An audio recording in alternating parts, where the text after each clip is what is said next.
Hey, good afternoon to you. Welcome on into Lunch with Claibs and Joe here on claibsonline.com. I'm Joe Roderick. He's Mike Claiborne. And as you can see, we are at Mungenast Alton Toyota. I'm sorry, Mungenast Burkhardt.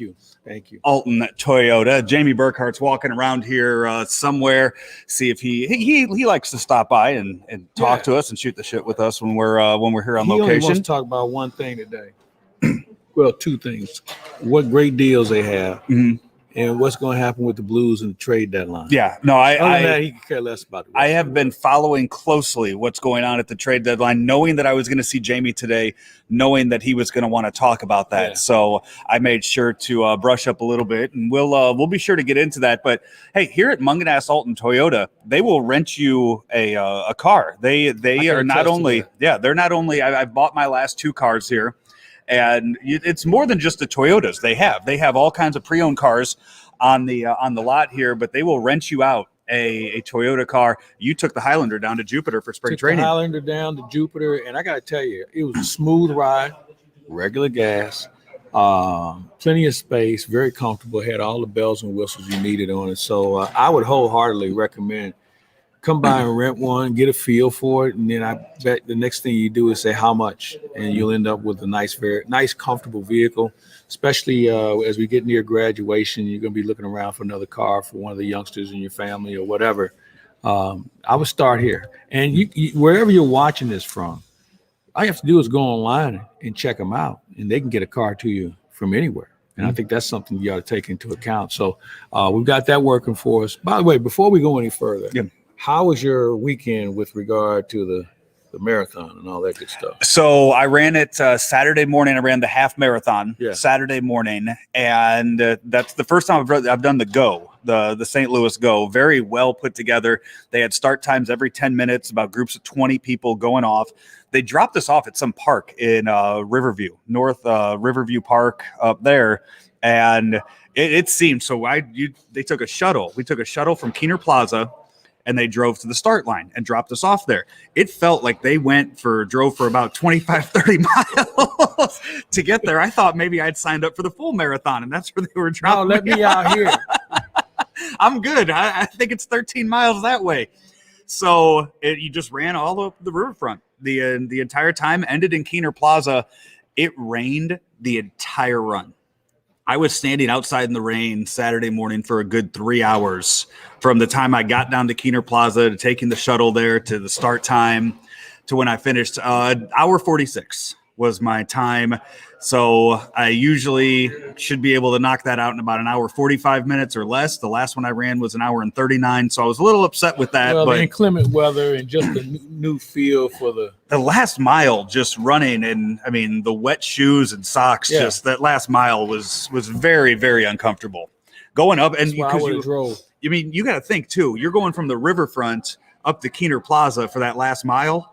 That is straight uphill over there. So it was, but a well put together event. And I am, after seeing people that ran on Sunday in the wind yesterday, I think I'd rather take that rain over the wind. Yeah, because the wind, it was cold and blustery. Yeah, that's probably a good way to look at it. And I'm glad you made it in one piece. Were you sore the next day? No, really wasn't. I felt pretty good. The only thing is I do not want to be outdoors in rain for a long time. Like I have no desire to be rained on for a real long time now. But no, felt pretty good, and got another one coming up in Louisville in 2 weeks. All right. So I did. So I also forgot to bring my ibuprofen when I run. Dr. Rick Lehman, part of Claibs Online, told me to we got a new podcast coming up this week, by the way. You want to check it out. He told me I need to pop one or two every couple miles an ibuprofen just to keep the swelling down. Forgot to pack those. Remembered my sunglasses though. Running in the rain. Day. Yeah. That makes sense. It did. So but no, fun weekend overall. Not a fun weekend for the Cardinals. They dropped 2 games this weekend to the Brewers, and it was kind of a case of what we saw last weekend in Cincinnati. Starting pitching just let them down from the beginning, and the bats weren't there to keep up with it. Yeah, you're right. And I guess when you look at this team, I've said from spring training that the bullpen would be the strongest suit for this team. that was on the pretense that the starting pitching would at least get to the 6th inning. Well, they don't do that, and it's really starting to take its toll on the bullpen. The offense, in my opinion, is really not much better than it was last year. Now, you have Arenado. Yeah. You have Goldschmidt. Tommy Edman has played well, but you don't have a cleanup hitter. You don't have a cleanup hitter in your organization. Think about that. Well, depending on the makeup of the lineup, Paul Goldschmidt and Nolan Arenado could hit 3-4. You don't have Dylan Carlson needs to be up in that first 4. Yeah, that's reasonable. That's reasonable. You just don't want your 4th place hitter leading off an inning though in Goldschmidt or Arenado. Depends on who it is. But this team you have maybe 4 hitters, 5. You have too many Edman, streaky hitters Arenado, too. Goldschmidt, Yachty. You have 5. You have 5 hitters, but and Carlson, who's not there yet, you think he's going to be there, and the rest of them, they just haven't done it. And here's the concern I have: it would be different if they just hit a cold streak now, but some of these guys were playing this way in spring training. Yeah, and that's Paul DeYoung had one good day. He had one good day in the spring, and he's had one good day since the regular season started, but it's the same guy. Yeah. Tyler O'Neill has gone back to something I hadn't seen in 2 years. He was just giving at-bats away. Now he's hurt. Justin Williams just hasn't gotten enough playing time to really know what he can do. Austin Dean was a guy we didn't see a lot of last year, and then when COVID struck, he was basically down for the count. I don't know what he is. He homered this weekend and got 2 hits yesterday. So he's going to keep getting at bats. He's going to keep getting thrown in there. I think, especially with Tyler O'Neill hurt, Austin Dean's going to be your left fielder. You don't know what Lane Thomas is. You saw bright spots out of him in 2019. Then he gets hurt. Last year has COVID, probably affected him. There's no doubt more than anybody else on the roster. Him and Carlos Martinez got hit the hardest with COVID last year. And then he just didn't make. He was beat out. He was, and that's where you talk about good camps. A guy like John Nagowski had such a good spring. There's nowhere to put him. There's nowhere. They didn't put him in the outfield at spring training, and he's not taking first base. So when Goldschmidt went down, I think had we faced a lefty, he probably would have played Nagowski. But you're trying to give Carpenter every opportunity. And it's just not working. Mm-hmm. We're talking about the calendar year now, spring training, regular season included. It's not working. And I don't know what your options are because, you're paying him a lot of money. You know that. He's allegedly a left-handed hitter. He can play a couple of different positions. But with all that said, there's still not enough there to say this is our guy because he has not proven it at any stage in the year 2021, preseason, exhibition, regular season. You've seen him fly out multiple times now to the warning track. Is there any reason to believe that those balls end up being home runs come June or July? No.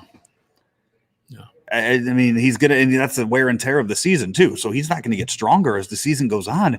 I think. Is there a time? For all of your years covering the Cardinals, is there a case that you can look at where you got a guy that you're paying $18 million this year? I've never seen him pay a guy $18 million. It was this bad. And that's that. At some point, they have to make a decision. Right now he's 0 for 12. Right, he's 0 for 12 on the season right now. I think it was Brian Hoffman I saw with the stat that the worst start to a Cardinal season was 1967. Eddie Broussard went 0 for 22 to start the season. I don't remember. So I don't. If he went 0 for 22 to start the season, I don't think you're going to remember him. Yeah, probably that was probably spread out over a long period of time. What are the options? You don't have any. Here's what you have. You don't have anybody in the organization that can replace him. We don't have anybody in the organization left-handed wise that's even close to being ready. So whoever you're going to replace him with as far as a left-handed bat today is not a member of the Cardinal organization. You look at what you have, I guess I'm trying to think what's available at Sauget right now, and there's nothing offensively that excites you there. No. At what point, and this is, I mean, we're talking, this is drastic measures here. At what point do you look at a Delvin Perez and just say, you know what, your time's now, throw him in there, or a game? You don't have a shortstop that's hitting right now. They're not going to give up on DeYoung that quick. But when does the drastic measures start? You're going to play Sosa before you play Perez. Perez is not ready. What about a guy? I mean, when do you decide to throw Nolan Gorman in there, or do you start looking at trades? At least I look at trades. Gorman's at least a year away. All right, and he's got to learn how to play. We got to find a position for him. Yeah. So that's the other thing that comes into play. So again, the remedy is you need a left-handed hitting outfielder. Yeah. Okay. You need a left-handed hitting outfielder, and I don't know who that guy is. We started looking around. Rammer and I, we do the show every day, Daily Cards. It's up usually. It might be up right now, actually. We recorded it about an hour and a half ago on Claibs Online. We preview the National Series, and last week I started looking at those left-handed bats that are out there, and you look at those guys that are on the last year of their contract, that aren't making that much, that are going to be on bad teams that you can make a trade with. And there's not a whole lot of names out there for guys like that. I threw out the names. So the name I've already put on our radar now that we're going to watch until the trade deadline is Eddie Rosario. He's with the Cleveland Indians, a left-handed bat. He's making $8 million this year. It's a 1-year deal. The Indians are going to be bad. The Indians are not going to contend for a playoff spot. So I think you start looking at that. But the thing is, you have so many young outfielders. How much of an opportunity do you give those guys before you finally go out and you say, okay, you know what? We have to go outside the organization. How much more do you need to see of O'Neill and Bader? You haven't seen Bader. So to be fair, you haven't seen Bader yet this year. Okay. Bader, when Bader's healthy, Bader will be your starting center fielder. So here's a question for you. How many at-bats do you think you need to see of a guy before you know what he is? I want to see a week of at-bats. Career. You're talking about career. 300, 400? Are you giving him that much? No, I'm talking about over a course of time. Oh, over a course of time, you've seen that out of O'Neill. So I think you saw bright spots out of Tyler O'Neill. 1,000 at-bats. Yeah, you've seen that out of Tyler O'Neill. If you're talking about those guys, then they've had it. They are. Yeah, they've had it. That's my point. So I don't, and I'll give you a good example. I know Randall Grichuk was in this position a few years ago. We can't get rid of him. Sure we can. Now he's gone to Toronto. He's been a nice middle of the order guy, but he's doing the same thing there he's doing here. So he's put up. He's put up power numbers. He's put up the power. The on base percentage is terrible. That's and I'm more. When you have a team like this, you need on base percentage. John Rooney has a line that he likes to use: keep the line moving. Mm-hmm. This is not a team that can sit and play home run derby every night. No, and they will. Once a week they might hit 3-4 in a game, but that's not going to carry them. I'll give you a good example. Saturday, you had a chance to climb in that game. You had DeYoung at the plate, bases loaded, 4 swings, he was done.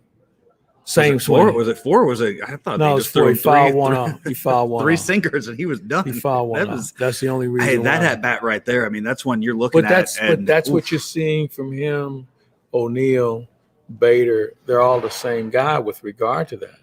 So the question is, how much more do you need to see before you know this is who he is? Yeah. So I think 1,000 at bats in the big leagues. That's basically 500 at-bats per season for 4 years. That's where Bader is, right? He's 235 hitter. Less than average on base percentage. And I'm sure the other ones are in a similar boat. So one of those two is going to be expendable, if not both of them. Yeah. Because I think Carlson can play as good a center field as you need. He has. He's shown it. He's been very good. Yeah. Now, they play it differently. But Carlson is always under control. I like what he does. So in this situation, I would just say you got to go find a left-handed power bat or left-handed bat, and you need to put him And we need a cleanup hitter. You know, you got a 39-year-old catcher. It's your cleanup guy yesterday. Now, I know that's not what Mike Schilt wanted to do. No. That's all he could do. Rammer said a few times that if Molina's hitting fifth for you, the lineup's in trouble. So what's that mean if he's hitting fourth? We're in dire need. Right. And that's nothing against Yachty, who's come up with big hits already this year and is gonna make best hitter right he's now. Consistent. Yachty is exactly what he has been for the last 15 years of his career, and it doesn't look like that's changing anytime soon. So it's just a matter of when is somebody else going to step up? And that's, we've been talking now for 15 minutes about the offense. And we haven't even touched on the pitching yet, which yesterday, you know what?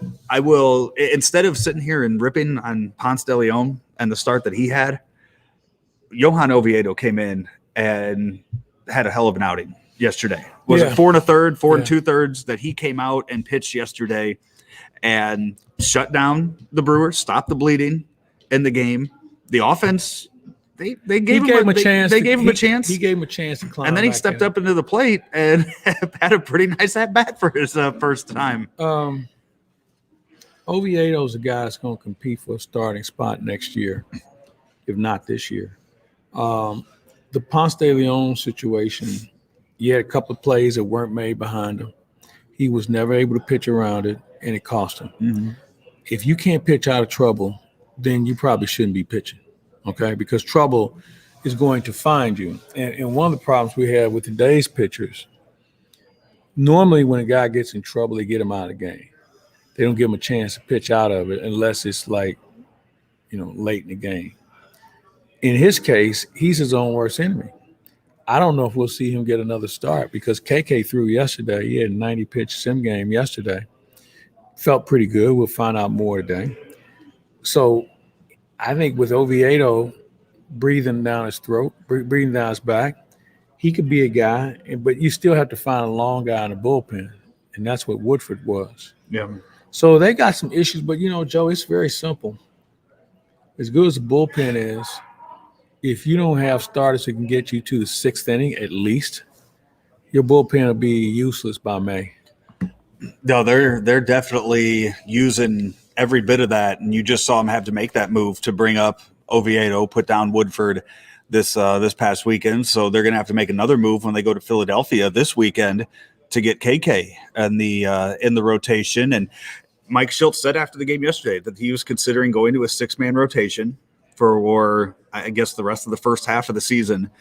And it's, you had your 5-man rotation. You might be dropping Ponce out of there and adding Oviedo and KK into that. No, and I think in a lot of that too, a lot of that, the 6-man rotation talk has a lot to do with tonight and how John Gant pitches in his second start of the season. And he was good his first time out.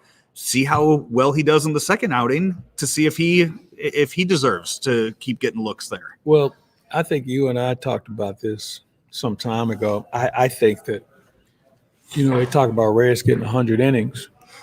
I would have Reyes. I have a 2-pitcher start. KK, Wayno. Hey, you guys need to get me to 5. Oviedo or Reyes is going to take it from there. They're going to be out there for 4 innings no matter what. All right. And that way it saves the rest of your bullpen. You get a quality start out of a guy. And they may have to go that route also because they've got 2 guys who are horses who can give you long innings. So I think that's something they're going to have to take a long look at. But they're going to have to get creative here just to save the staff. It's not what I would call the most dynamically well put together team. I think we knew we were short from the left side from day one of spring training, hoping that Carp was going to turn it around. I think we kind of were keeping our fingers crossed that maybe the DH would be in play. Neither has happened. Thank God the DH isn't. I mean, who's DHing for you? Well, it would have been Carp. By now it would be Nagowski, I guess. Yeah, it would be. So, but how many at-bats would they have given Carp in that DH role? Well, you know what? He would have DH if they'd have faced right-handers. Yeah. I think he would have seen that. You got the Nationals now in town for the next 3 days. The first time that they're facing the Nationals since the 2019 NLCS because they didn't face them a lot of new faces last on year. both teams. It's a very, very different looking team from that NLCS. I'm thinking of a left-handed bat Cardinals had a chance to get. Kyle Schwarber would have been perfect. I would. I mean, that's okay. So you bring up Schwarber, who was replaced in Chicago by a name that I brought up to you, Jock Peterson. No, Jock Peterson. You did. I know you didn't like him. I know we had that discussion in the offseason, and you were very much. And you know against what? him. Here's the thing. Here's what Schwarber gives you. He's a better defender than people give him credit for. He's got great throwing arm, very accurate arm. I would have probably taken a flyer on him. I know he had a couple of injuries, and people weren't sure about him making a long-term commitment. But Kyle Schwarber is just with the doctor. I guarantee. Well, he's not. I don't think he's playing in this series. He's not. So right now it is Schwarber, Josh Bell, and John Lester are all out. So with we got COVID. a chance to beat these guys here with those two out. You know what? Not seeing Josh Bell is the Cardinals are very lucky with that. Schwarber and Josh Bell murdered the Cardinals. That ball if it wasn't for Pujols versus Lidge, that ball that Schwarber hit, was it off Sechrist? Yes. That ball is one of the biggest postseason home runs that I've ever seen. Didn't miss any of it. He put that on top of the sign did not out miss there. any of it. So, but I thought he would have been a good addition. Now he's on a 1-year deal. Maybe that's something you double back to. They're not going to be. The Nationals aren't going to be good either. I mean, the Nationals. Well, I don't know. No, they're going to be hurt early on. They're going to be losing a lot of games early on because of this. They can pitch a little bit. They can. You're missing Scherzer and Corbin in this series, so you're getting lucky there with that. Tomorrow's pitching matchup, Strasburg against Flaherty. That's one of those that you tune into. The national fans or the TV fans are turning into that. This is one of those things about baseball. Hey, Strasburg against Flaherty. Well, they're not facing each other. You know, they're not. He's not in the batter's box saying, "Boy, I hope Flaherty can get a hit off Strasburg, and can Strasburg get 3 hits off?" No, it's their teams. And the fact that maybe you look at it like, well, which one of these guys is going to give up the fewest amount of runs? But it's really not Strasburg versus Flaherty. It's just something we like saying. Do you make those same arguments when people say that in the NFL about quarterbacks facing off? Okay. Yeah. Because I'm one of the fans that I look forward to watching both. Like I'm going to look forward tomorrow to sitting down and watching Flaherty pitch and then Strasburg pitch and watch that go through. I look at it as them facing each other, and you're getting a really good pitching matchup in the game. If they're facing each other, they're like you and me, right? They're not even looking at each other when the other guy's pitching. So, and in football, it's the same. You know, it's Aaron Rodgers against the Patriot defense. You know, I mean, that's really what it comes down to. Or it's Aaron Rodgers against the other guy, the other team's coordinator. Right. Now I know what you're saying. I've heard that argument before. I always balls are always hated when I made that argument about the quarterbacks facing each other. So I get where you're coming from with that. So 3-game series at home against the Nationals this week, and then coming up this weekend, they head to Philadelphia for a series against the Phillies.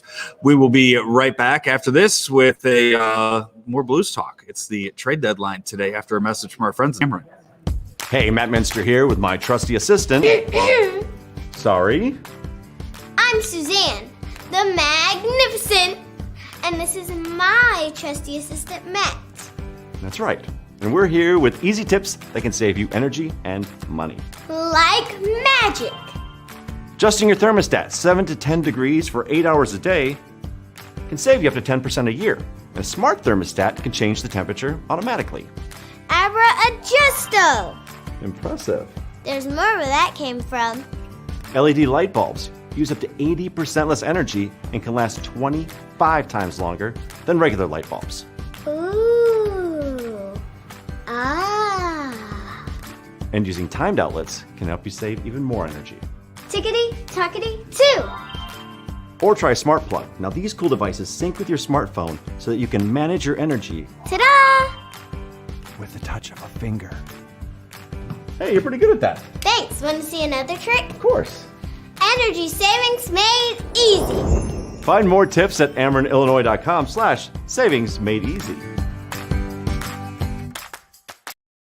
Back here, lunch with Claibs and Joe, driven by Mungenast St. Louis Acura, Mungenast Alton Toyota, powered by Ameren, Illinois, and also sponsored by Ryan Kelly, the home loan expert. Find him online at thehomeloanexpert.com. I'm Joe Roderick. That's Mike Claiborne. We are at Mungenast Alton Toyota, Mungenast Burkhardt Alton Toyota here in Alton, Illinois. 850 Homer Adams Parkway is where you can find us this afternoon. Talked a lot of Cardinals in the first half of the show. Today it is the NHL trade deadline. As the I don't know where the Blues stand on that. They've won their last 3 games now after losing. Was it 6-7 straight that they lost, and now coming out over the weekend scoring 9 goals in one game this weekend. Scored 9 against a team to roll over, but not in that still one. In all, they took advantage. Yeah, and then the overtime win the other day with Ryan O'Reilly scoring the game winner in overtime.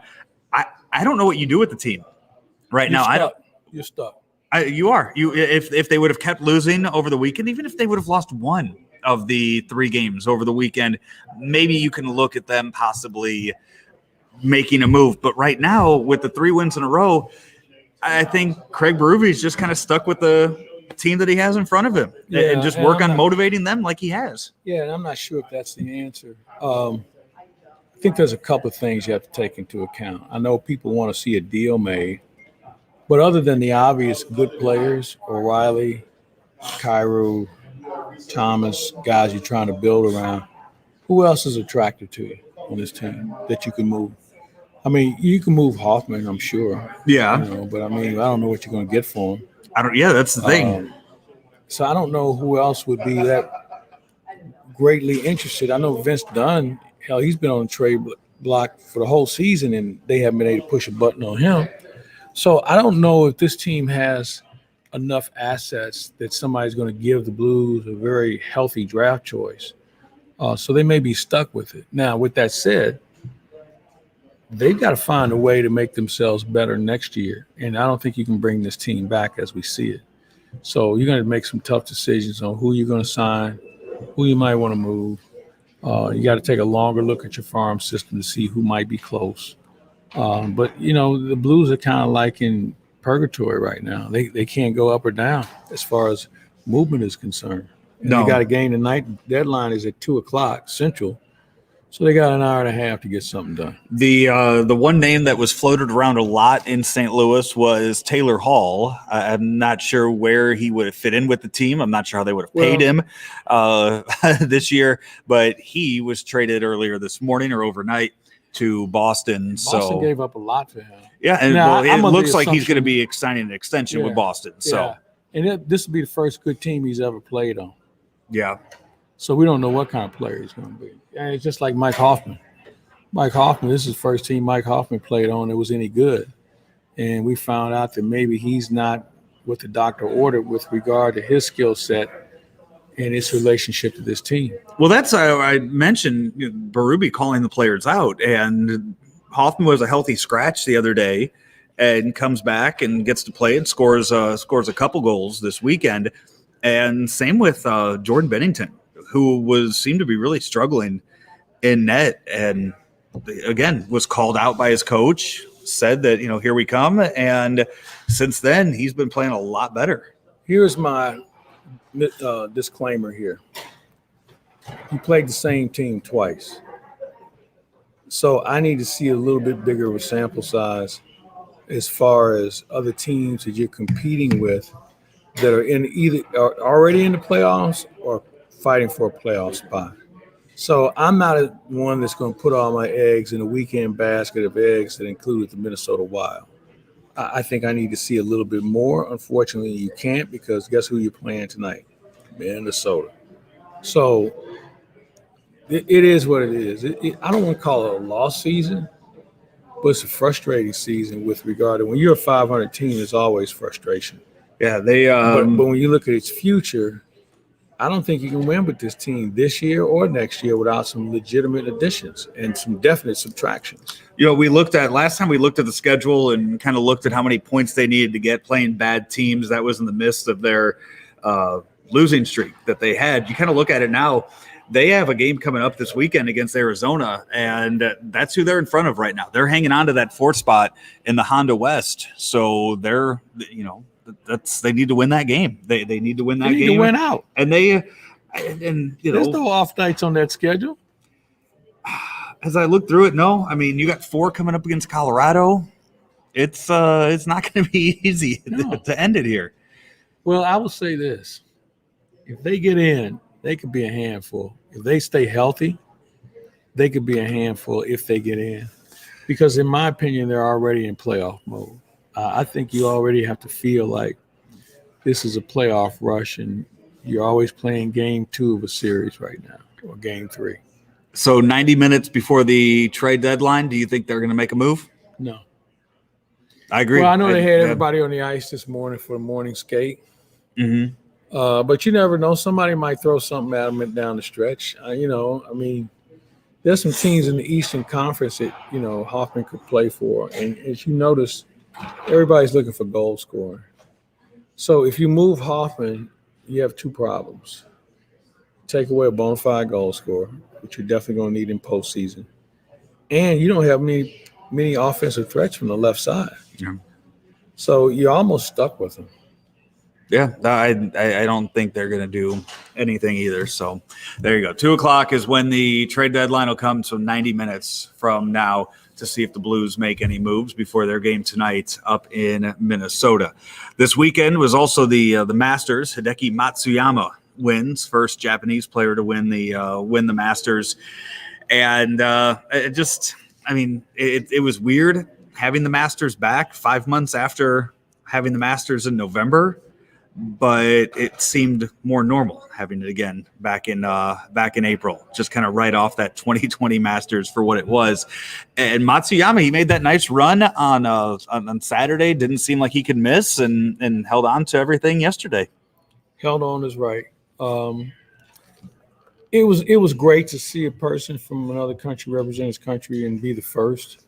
But I was talking to someone earlier today about, I think golf is the hardest sport to handicap, because all the guys that we were expecting to be in the hunt and be there on Sunday were all watching the event on Sunday somewhere else because they didn't make the cut. And I'm not sure what that says about the game, other than maybe it says how great Tiger Woods was, where when he played, he was in it. And we've seen guys who they want to say have the potential to be better, but they haven't been able to show the consistency. And that's something that the game of golf lacks. Now, that's sometimes a plus because you never know who can win. And then sometimes it's a hindrance because the good players you expect to see aren't consistent enough to win. Yeah, Jordan Spieth had it. He was there. I mean, it was there for him to take on Saturday, but really just fell apart late on Saturday with that. Justin Rose too. Justin Rose after 65 in round 1. That was hard to watch. He, I think it was, what was it in the all the numbers that I saw, all the little stats, and going back to it, it looked like Justin Rose was just going to run away with this over the weekend, and just didn't happen for him. I don't think you ever win the Masters. I think you always have the ability to lose it.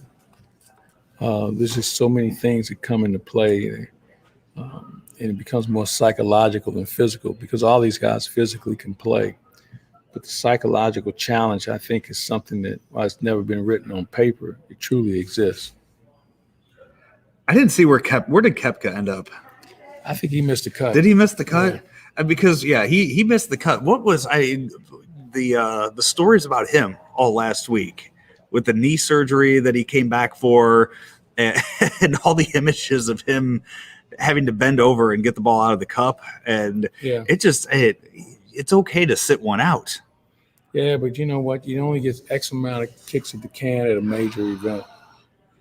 You only have 4 on the calendar, and you just don't know. And I think the Masters is the tournament that You never know if you show up. Yeah. You never know what can happen. And Masayama would be a classic example because I don't know anybody who picked him to win or was in their pool or anything along that line. I think I heard this morning. McCartan say this morning that 7% of DraftKings teams had Matsuyama on their team. So that's and I bet he was a throw-in.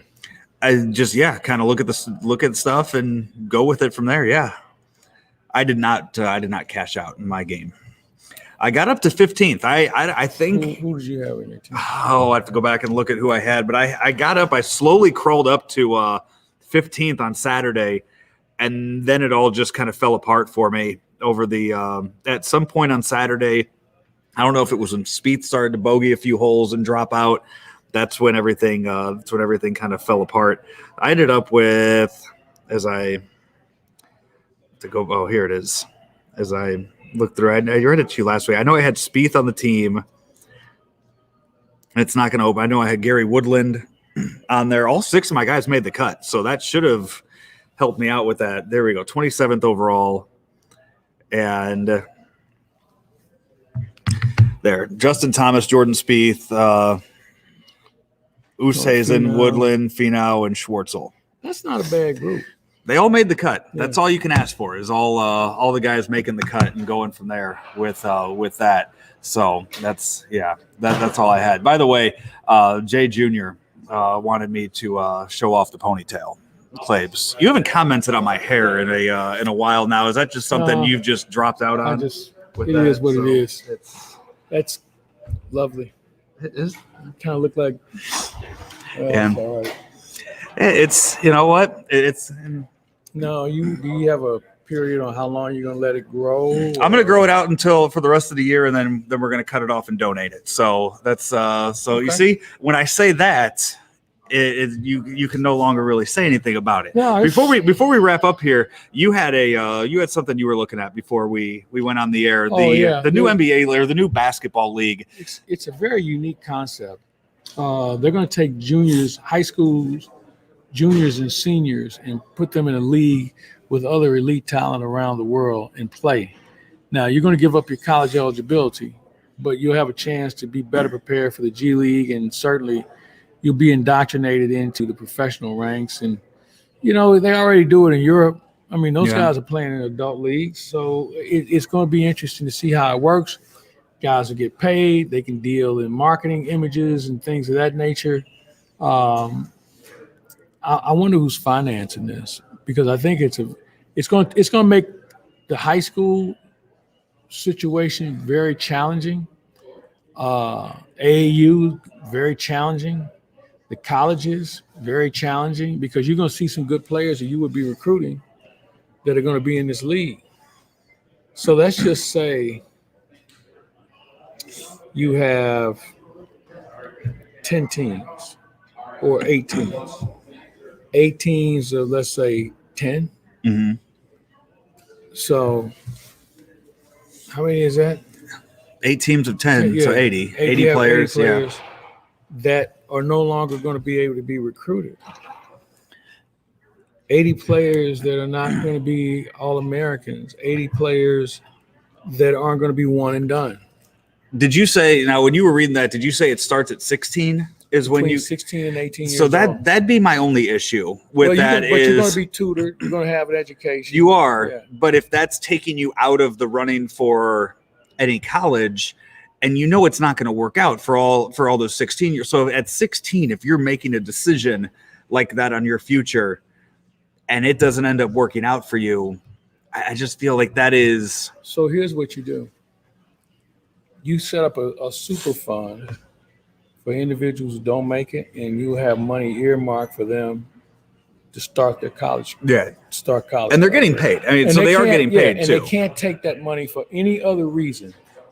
So if you decide you want to join this league, mm-hmm. Let's say we put $50,000 toward your college. Yeah.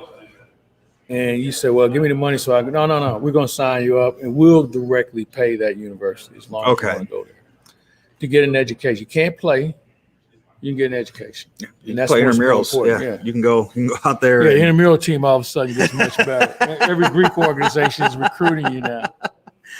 If that's the case, if you're promising these kids an education that you'll pay for, whether or not they end up making it, I'm fine with that. But I mean, you think back to, the stupid decisions you made at the age of 16 or where you thought you were going to be at the age of 16, and you're going to have kids like that who, and at 16, I mean, could you imagine doing something like that and you're under the scrutiny of professional basketball? I mean, this is semi-pro basketball at the age of 16. I mean, you're going to be burnt out by the time you're 19.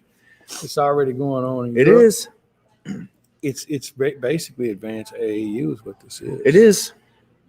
And they keep starting it younger and younger, and it's. So I'm anxious to see who's behind this, and maybe we'll be doing a podcast on it here soon, and how this whole thing's coming together. You mentioned you had the podcast. You and Dr. Rick talked last night. What were some of the topics you guys discussed? Well, how to deal with COVID now, the new variants. Will we be dealing with booster shots here at some point?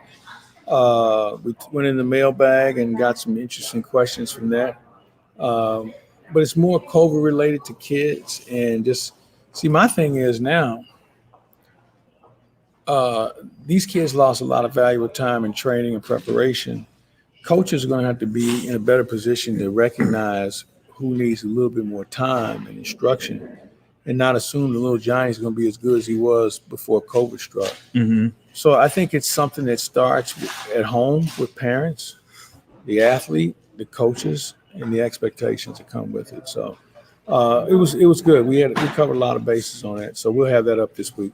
Very nice. Every day, Rammer and I will talk Cardinal baseball with you about, I think this morning's went 17 minutes. So it's usually about 10, 15 minutes long. Daily cards presented by Mungenast, St. Louis Acura, and Royal Banks of Missouri. You have Keith Costas. You guys talk every week, and imagine you and Alex Ferrari will get together too. Yeah. We may have Kevin Weeks tomorrow. Okay. Talk about the trade deadline. So we got enough stuff going. We definitely do have plenty of stuff for you available over on claibsonline.com. Wherever you get your podcasts, you can subscribe and get it delivered right to your phone each and every day. Really something new coming to you each and every day here on claibsonline.com. We want to thank the folks here at Mungenast Alton Toyota for having us out here this afternoon. Again, lots of pre-owned cars out there on the lot, and the new 2021 Toyotas are coming in and here on the showroom as well, along with their rental car program. Give them a call, ask them about that. If you're planning any of your summer road trips, or you just you're going out of town for a week for work and you don't want to take your car, you want to take a rental car out there, call up here to Mungenast Alton Toyota and see what they can put you in. If you want, baseball season's here. If you're going to a game or you want to go to a game, you come in and buy a car from Jamie, ask for Jamie, tell him we sent you.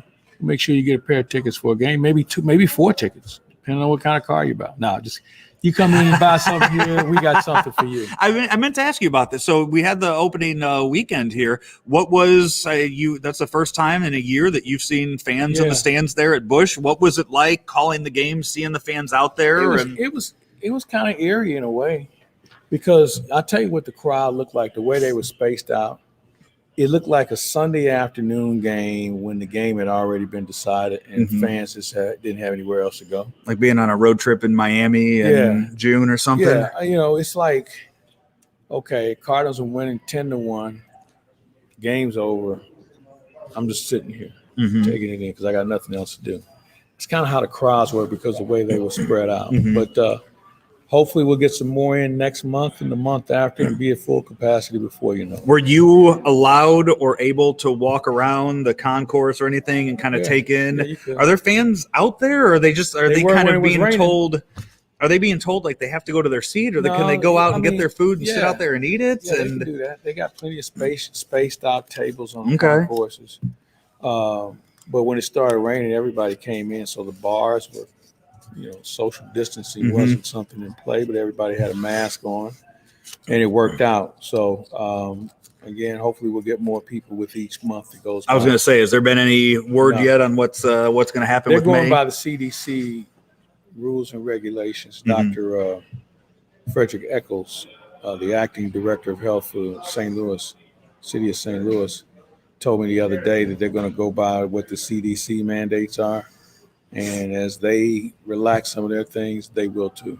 All right. Hey, that'll do it for this week's lunch with Claibs and Joe, powered by Ameren, Illinois, driven by Mungenast St. Louis Acura, and sponsored by Ryan Kelly, the home loan expert. Find him online at thehomeloanexpert.com. For Mike Claiborne, I'm Joe Roderick. We'll talk to you next week, everybody.